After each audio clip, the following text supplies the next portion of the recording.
இந்த உலகத்தில் இருக்கக்கூடிய எந்த ஒரு பொருளை எடுத்துக்கிட்டாலுமே அந்த பொருளுக்கு மொத்தம் 2 ஸ்டேட் தான் இருக்க முடியும். ஒன்னு ரெஸ்ட் ஸ்டேட், இன்னொன்னு மோஷன் அப்படின்னு சொல்லுவோம். ஓகே, ரெஸ்ட் ஸ்டேட் அப்படின்னா என்னன்னா, ஒரு பொருள் எங்கேயுமே மூவ் ஆகாம ஒரே இடத்துல இருந்துச்சு அப்படின்னு சொன்னா நம்ம ரெஸ்ட் ஸ்டேட் அப்படின்னு சொல்லுவோம். இப்போ உதாரணத்துக்கு ஒரு ஆப்பிள் எடுத்துட்டு ஒரு டேபிள் மேல நான் வைக்கிறேன்னு வைங்க, அந்த ஆப்பிள் இப்போதைக்கு அது ரெஸ்ட் ஸ்டேட்ல இருக்கு, அதாவது அது எங்கேயுமே மூவ் ஆகல, அந்த டேபிள் மேல அது அங்கேயே தான் இருக்கு. ஓகே, இப்போ மோஷன் அப்படின்னு என்னன்னா, அதே ஆப்பிளை இப்ப நான் எடுத்து தூக்கி போடுறேன் அப்படின்னு சொன்னா அதுதான் மோஷன். அதாவது அந்த ஆப்பிள் ஒரே இடத்துல இல்லாம மூவ் ஆகிட்டே இருக்கு, அதாவது சேஞ்ச் இன் பொசிஷன், அந்த ஒரு பொசிஷன் மாறிக்கிட்டே இருக்கு அப்படிங்கறத நம்ம மோஷன் அப்படின்னு சொல்லுவோம். நம்ம ஊர்ல சில நேரங்கள்ல நம்ம பார்த்திருக்கலாம், முக்கியமான இடத்துல வந்து ஒரு கேம்ப் மாதிரி போட்டு அதுல நிறைய குழந்தைகளை கவர்ற மாதிரி மேரி ஓ ரவுண்ட், ராட்னம், சறுக்கிறது, ஊஞ்சல் இப்படின்னு சொல்லிட்டு நிறைய விஷயங்கள் அங்க வச்சிருப்பாங்க. சரி, இப்ப நம்ம அந்த மாதிரியான ஒரு கேம்புக்கு நம்ம போறோம். சரியா, நம்ம என்ட்ரி ஆகும் பொழுது ஒரு பெரிய ஸ்ட்ரெயிட் லைன்ல ஒரு பாத் வச்சிருக்காங்க, அந்த ரோட்ல தான் நம்ம நடந்து போகணும், அந்த ஸ்ட்ரெயிட் லைன்ல நம்ம ஓடி போறோம். சரியா, நம்ம ஓடுறோம் இல்லையா, சோ இது ஒரு மோஷன், ஞாபகம் வச்சுக்கிடுங்க.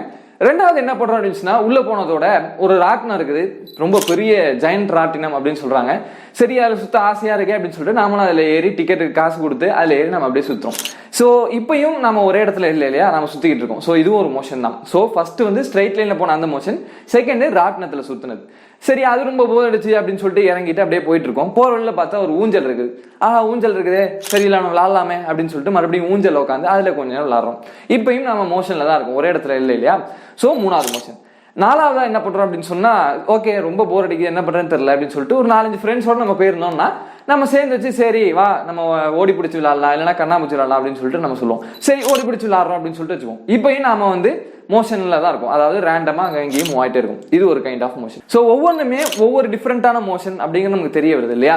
சோ ரெஸ்ட்னா என்ன நமக்கு தெரியும், மோஷன்னா என்ன அப்படின்னு நமக்கு தெரியும். சோ இந்த வீடியோ இல்லாம டைப்ஸ் ஆஃப் மோஷன் அதை பத்தி தான் பார்க்க போறோம். அதாவது மோஷன்லயே எத்தனை வகையான டைப்ஸ் இருக்கு, அது என்னென்ன அப்படிங்கறத நம்ம இந்த வீடியோல நமக்கு பார்ப்போம்.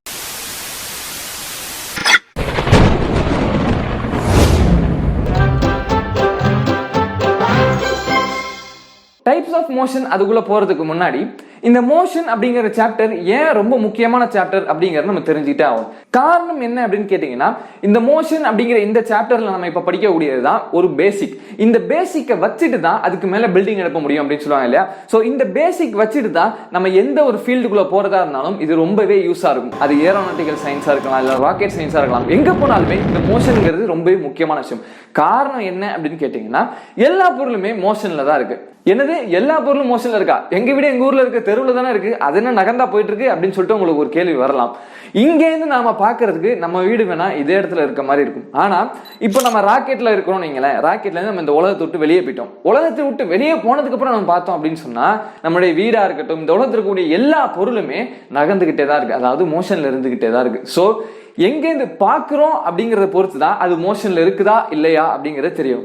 சிம்பிளா சொல்லணும் அப்படின்னு சொன்னா, நம்ம ட்ரெயின்ல போயிட்டு இருக்கோம் அப்படின்னு வச்சுப்போம். ட்ரெயின்ல போயிட்டு இருக்கும்போது நமக்கு ஏர்த்தாப்புல இருக்கக்கூடிய அந்த பேசஞ்சர் நம்ம கண்ணுக்கு அவர் மூவ் ஆகல, அவர் உட்கார்ந்துட்டு இருக்காரு அப்படிங்கிற மாதிரி நமக்கு தோணும். ஆனா இதுவே ட்ரெயினுக்கு வெளியே இருந்து பாக்குறவங்களுக்கு எப்படி தெரியும் அப்படின்னு கேட்டீங்கன்னா, 2 பேசஞ்சர்ஸுமே மூவ் ஆகிக்கிட்டே இருக்க மாதிரி இருக்கும். சோ உங்களை பொறுத்தவரையில நீங்க 2 பேருமே மூவ் ஆகல, அதாவது ரெஸ்ட்ல இருக்கீங்க. ஆனா வெளியே இருந்து பார்க்கக்கூடியவங்களுக்கு நீங்க 2 பேரும் ரெஸ்ட்ல இல்ல, மூவ் ஆகிட்டு இருக்கீங்க. சோ மோஷன் அப்படிங்கிறது எங்க இருந்து பாக்குறோம் அப்படிங்கிற பொறுத்து தான் இருக்கு. இதுதான் நம்ம ஃப்ரேம் ஆஃப் ரெஃபரன்ஸ் அப்படின்னு நம்ம சொல்லுவோம். இந்த தியரி தான் ரிலேட்டிவிட்டி தியரி அப்படின்னு சொல்லுவாங்க. ஓகே, இப்போ நம்மளோட main content types of motion அதுக்குள்ள வருவோம். மொத்தம் 4 டைப்ஸ் ஆஃப் மோஷன் இருக்கு. ஃபர்ஸ்ட் டைப் என்னன்னு பாத்தீங்கன்னா லீனியர் மோஷன், செகண்ட் டைப் என்னன்னு பாத்தீங்கன்னா சர்க்குலர் மோஷன், தேர்ட் டைப் என்னன்னு பாத்தீங்கன்னா ஆசிலேட்டரி மோஷன், ஃபோர்த் டைப் என்னன்னு பாத்தீங்கன்னா ரேண்டம் மோஷன். இந்த நேம்ல இருந்து இது என்னென்ன சொல்ல வருது அப்படிங்கறத நம்ம ஈஸியா எடுத்துலாம்.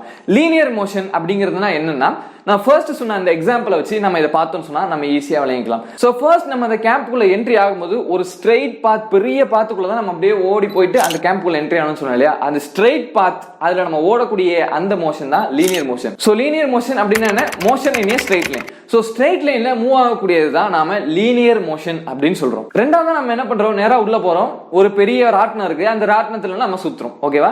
சோ இந்த மோஷன் தான் சர்க்குலர் மோஷன் அப்படின்னு சொல்லுவாங்க. சோ இந்த நேம்ல இருந்து நம்ம எடுத்துலாம், சர்க்கிள் அப்படிங்கறது இது வந்திருக்கு, சர்க்குலர் மோஷன் அப்படின்னு நம்ம சொல்றோம். சோ இந்த ராட்டினம் சுத்துறதுடைய பாத் பாத்தீங்கன்னா ஸ்ட்ரெயிட்டா இல்ல, ஒரு சர்க்கிளா சுத்துது. சோ இதோடைய பாத் ஒரு சர்க்குலர் பாத்தா இருக்கிறதுனால இந்த டைப் ஆஃப் மோஷனை நாம சர்க்குலர் மோஷன் அப்படின்னு சொல்றோம். சோ சர்க்குலர் மோஷன் அப்படின்னா என்ன, motion in a circular path. Okay, okay இப்போ ராட்டினத்துல இருந்து இறங்கியாச்சு, அதுக்கப்புறம் கொஞ்சம் தூரம் போனா ஊஞ்சல் இருக்குது, அந்த ஊஞ்சல்ல கொஞ்ச நேரம் விளையாடலாமே அப்படின்னு சொல்லிட்டு அந்த ஊஞ்சல் அப்படியே ஹாயா அப்படியே விளையாடுறோம். ஓகேவா? சோ இந்த மோஷன் சர்க்குலர் மோஷன்ல சேருமா அப்படின்னு கேட்டீங்கன்னா சேராது, அது சர்க்குலர்ல போல. அப்போ ஸ்ட்ரெயிட் லைன்ல வருமா அப்படின்னு கேட்டீங்கன்னா கிடையாது, அது ஸ்ட்ரெயிட் லைன்லயே வரல.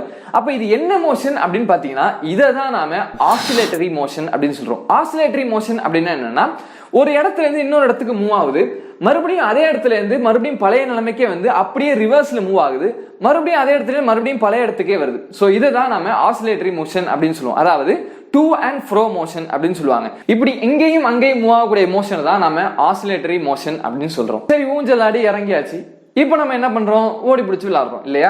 இப்படி ஓடி பிடிச்சு விளையாடும் போது நம்ம ஒரு ஸ்ட்ரெயிட் லைனாவும் நம்ம போகல, அதே நேரத்துல நம்ம ரவுண்டாவும் சுத்தல, அதே நேரத்துல இங்கேயும் அங்கேயும் மூவ் ஆகல. ஒரு ரேண்டமான ஒரு மூவ்மெண்ட் இருக்கும். திடீர்னு அங்க போவோம், திடீர்னு இங்க போவோம், திடீர்னு நேரா போவோம், திடீர்னு லெஃப்ட், திடீர்னு ரைட் இப்படின்னு சொல்லிட்டு ஒரு ரேண்டம் மூவ்மெண்ட்ல தான் நம்ம போவோம். ஆனா அதுவும் மோஷன் தான் இல்லையா?